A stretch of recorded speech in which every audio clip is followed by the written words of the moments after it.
Hey YouTube, VidHead85 here. I have two stories. One is how okay, 2011, everybody was saying, the Republicans were saying voter fraud is happening, and we have to get ID in order to, make sure that we protect the integrity of elections. But every single case of electioneering or election tampering, I will say, has been on the part of like John Husted of Ohio, a woman in Nevada, Republican, an Oregon election worker who was fired for altering ballots to Republican straight ticket. Now, some of these are where you could, North Carolina has one where you do just Democratic straight ticket, and then you have to vote separately for the president. Now, this is what it says here.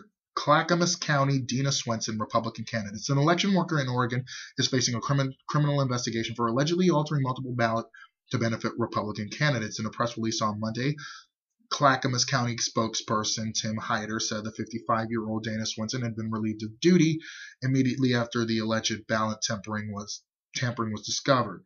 So, Swenson, who was a registered Republican, was accused of filling in a Republican straight ticket on ballots where the voters did not specify a choice.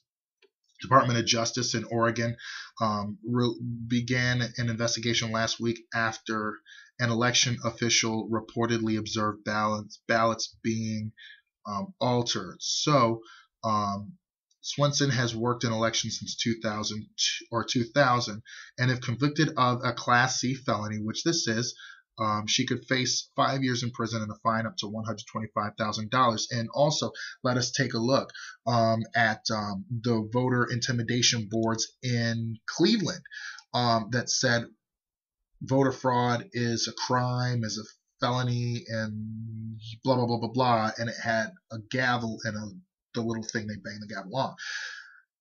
But every single case of so-called voter fraud that we've been dealing with has been from Republicans. Now, let's say voter fraud is a problem. Let's say it is.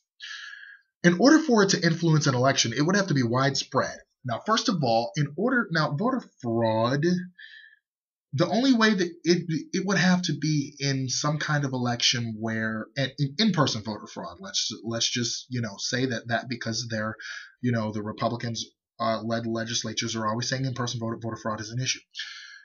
First of all, you would have to get a bunch of people together to swear to secrecy and then vote for whoever. They would have to take on these people's personalities, then vote.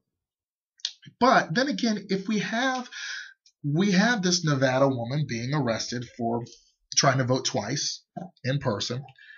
Then we have this person who is doing the ballot tampering, and they're saying that voter fraud is such a problem, but we're catching this. I think the main thing the voter ID did, and that helped Democrats and that helped the progressives do, is find out how they cheat. It's like a cheating spouse. When you are the one accused of cheating, it's usually them that are cheating. And that's been the case forever. But if anything, I just wanted to wisen up to that. And also, True the Vote has been knocked off.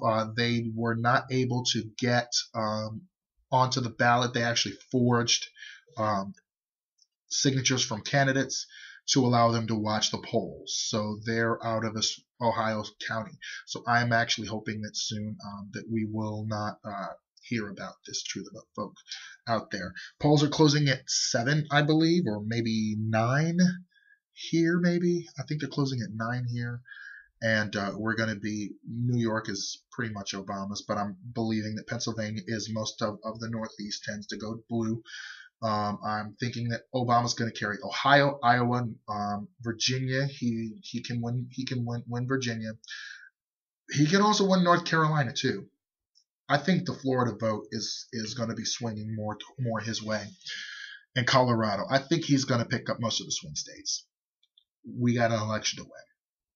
See you, YouTube.